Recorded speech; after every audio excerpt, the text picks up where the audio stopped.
Ako si Jella K. Arcelis, 22 years old, nakatira sa Barangay Dagat-Dagatan, Navotas City.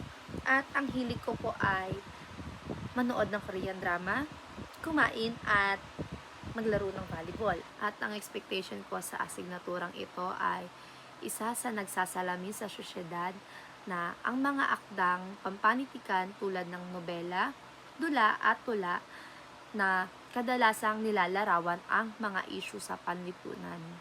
At ang expectation ko sa aming prof ay mabait, mataas magbigay ng grado at nagbibigay ng konsiderasyon lalong-lalo na kung valid naman ang rason at bibigyan kami ng maraming kaalaman tungkol sa aming asignatura at sa aking mga kaklase. Sana mas makilala ko kayong lahat at sana maging masaya lang ang SEM na ito na walang nagiging problema.